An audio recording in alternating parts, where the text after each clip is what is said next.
My spouse is expecting our first baby, and her sibling has subtly suggested she may want to sleep with me. How do I break the news to my wife? My name is Jason, and at 24, I consider myself incredibly fortunate.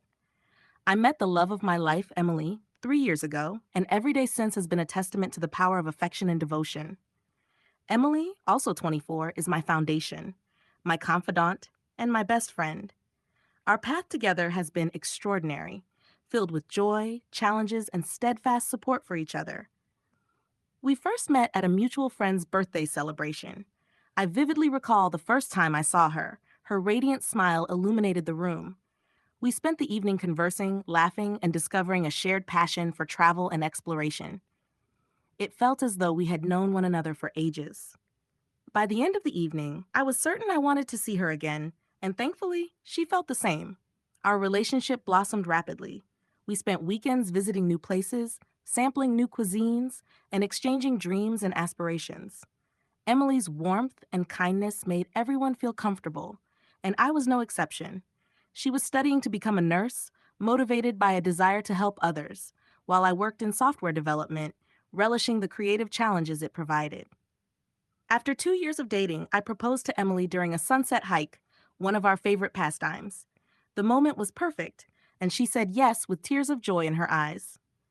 We married 6 months ago in a beautiful ceremony surrounded by family and friends. Emily's younger sister, Sarah, 21, was her maid of honor. The bond between Emily and Sarah is incredibly strong. They have always been there for one another, sharing secrets, dreams, and an unbreakable sisterly love. Sarah, like Emily, is a wonderful person. She's currently in college, pursuing a degree in psychology. With her bubbly personality and compassionate nature, she's always been the life of any family gathering. Growing up, the two sisters were inseparable, and their parents often joked that they shared a secret language, a testament to their close-knit relationship. It was no surprise that Sarah played a key role in our wedding, ensuring everything was perfect for her sister's big day. The wedding day was magical. Emily looked stunning in her white gown, her smile more radiant than ever as we exchanged vows, promising to love and support one another through all of life's hurdles. I felt overwhelmed with gratitude. The reception was filled with laughter, dancing, and heartfelt toasts. Sarah's speech brought everyone to tears as she reminisced about their childhood and expressed her joy for us. Life after the wedding has been a blissful continuation of our journey together. We moved into a cozy apartment adorned with mementos from our travels and shared experiences. Emily's presence brightens each day, and her laughter is contagious. Her ability to find joy in the smallest things never ceases to amaze me. It was a bright Saturday morning, and Emily had been feeling unusually fatigued and queasy for several weeks. She had dismissed it as stress from work, but there was a lingering suspicion that something more might be at play. We decided to take a pregnancy test to ease our minds.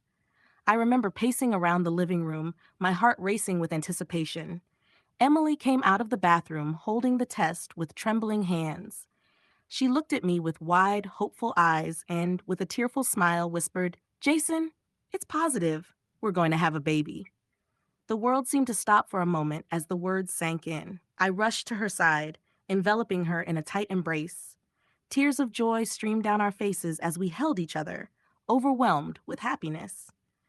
The realization that we were about to embark on this incredible journey together filled my heart with an indescribable sense of love and excitement.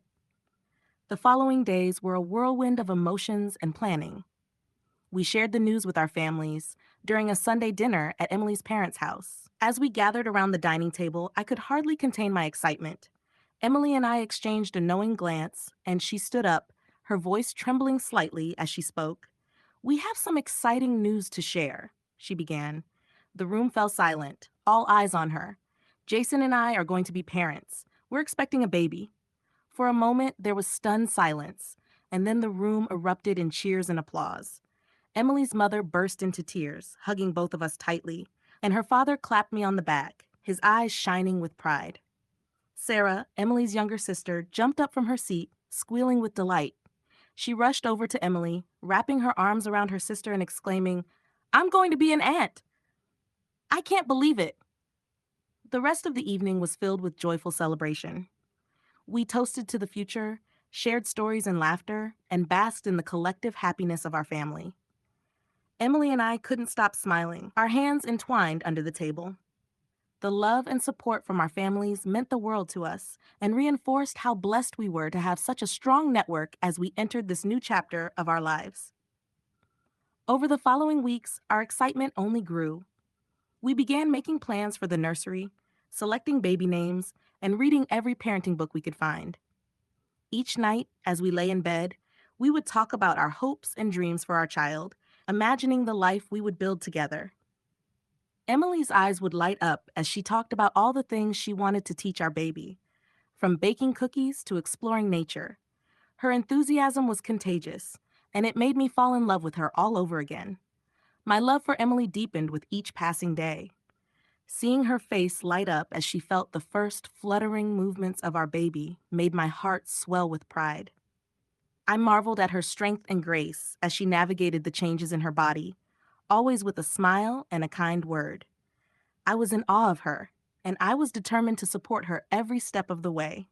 We spent countless hours preparing for the arrival of our little one. Our weekends were filled with trips to baby stores, comparing cribs and car seats, and picking out tiny outfits. We painted the nursery together, choosing a soft, calming palette of blues and greens. Each brushstroke was a promise of the love and care we would pour into our child's life. We hung pictures of animals and nature on the walls, imagining the day our baby would gaze up at them with wonder. Our families were equally enthusiastic. Emily's parents offered to help with anything we needed, from babysitting to setting up the nursery. Sarah was particularly excited, often stopping by with baby books and tiny clothes. She couldn't resist buying little items, and her excitement was contagious. It warmed my heart to see how much she already loved our unborn child.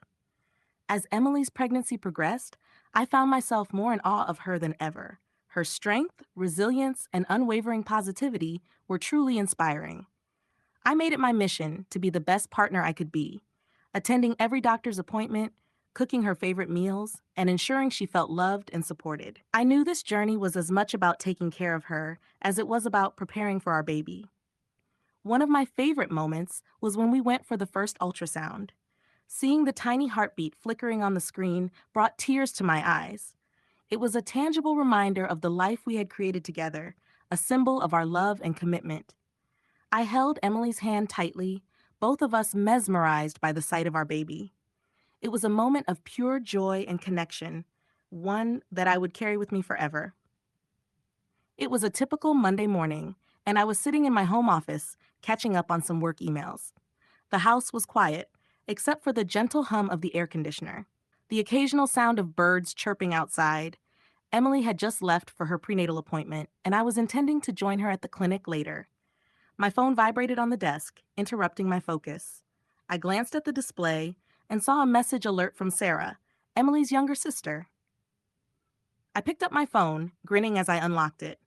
Sarah frequently sent me messages about random matters, humorous memes, family news, or inquiries about Emily's preferences.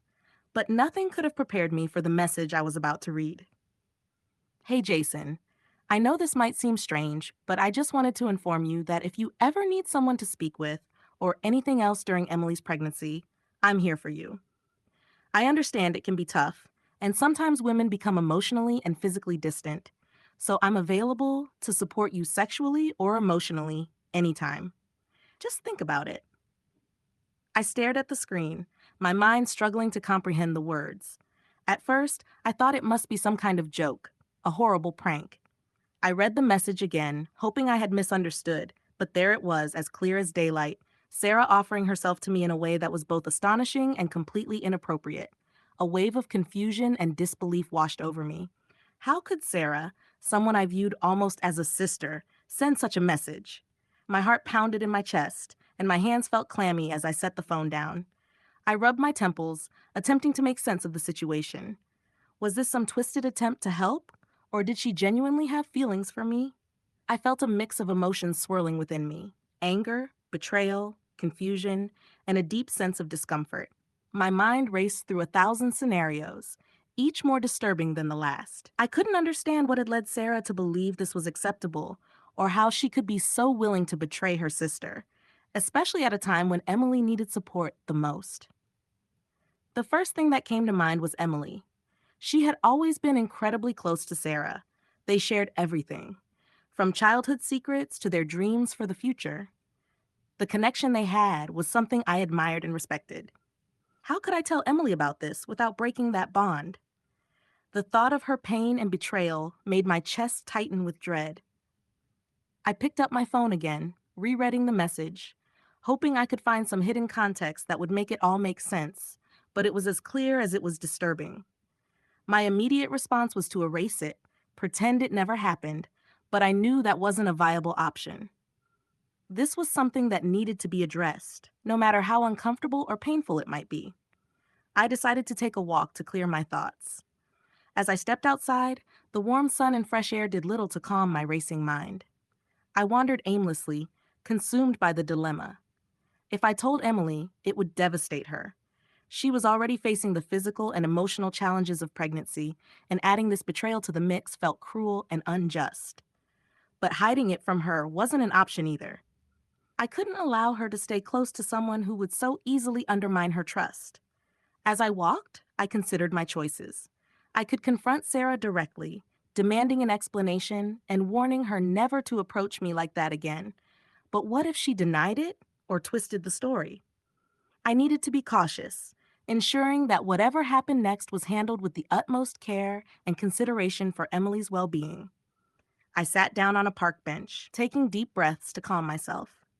I thought about calling a friend for advice, but dismissed the idea. This was too personal, too sensitive to involve anyone else. I needed to figure this out on my own. My priority was clear: protecting Emily and our unborn child. But how to do that without causing further harm was the real challenge. The more I thought about it, the more I realized I had to speak with Sarah first. I needed to understand her motives to make her realize the severity of her actions. Perhaps she didn't fully comprehend the impact of what she was suggesting. Maybe there was a way to address this without destroying the bond between the sisters. With a plan forming in my mind, I headed back home. The walk had helped clear my thoughts, but the knot of anxiety in my stomach remained. As I reached the front door, I took a deep breath and braced myself for the confrontation. I typed out a message to Sarah, keeping it as neutral as possible. "Hey Sarah, can we talk? I got your message, and I think we need to clear some things up. Let's meet for coffee later today." I hit send and waited, my heart racing. Within minutes, Sarah replied, agreeing to meet at a nearby cafe in an hour. I spent the next 60 minutes pacing the living room, rehearsing what I would say and trying to predict her reactions. My mind was a whirlwind of emotions, but I knew I had to stay calm and composed. At the cafe, I arrived early and chose a quiet corner table, away from prying eyes and ears. When Sarah walked in, she seemed cheerful, almost unaware of the storm her message had caused. She sat down across from me, her smile faltering slightly when she saw the seriousness in my expression. "Sarah, we need to talk about the message you sent me this morning," I began, my voice steady but firm. "I need to understand why you would say something like that." Her eyes widened, and she seemed to shrink into her seat. "Jason, I'm sorry. I didn't mean to make you uncomfortable. I thought you might need someone to talk to, and I didn't want you to feel alone." I shook my head, trying to keep my frustration in check. Offering emotional support is one thing, but what you suggested goes way beyond that. It's completely inappropriate, and it feels like a betrayal to Emily. Tears welled up in her eyes, and she looked down at her hands. "I didn't mean to hurt anyone," she said softly. I just thought, I thought I could help." "Help by suggesting we sleep together?" I asked incredulously. "Sarah, this isn't just about me. It's about Emily, too. How do you think she would feel if she knew?" Sarah's face crumpled, and she began to cry. "I don't know. I wasn't thinking. I care about you both so much, and I thought maybe I could be there for you in ways she can't right now." I sighed, feeling a mix of anger and pity. "Look, Sarah, I get that you care about us, but this isn't the way to show it. You need to understand that what you did was wrong. Emily is your sister, and she trusts you. We all need to support each other, especially now." Sarah nodded, wiping her tears. "You're right. I'm so sorry, Jason. I promise I won't ever say anything like that again.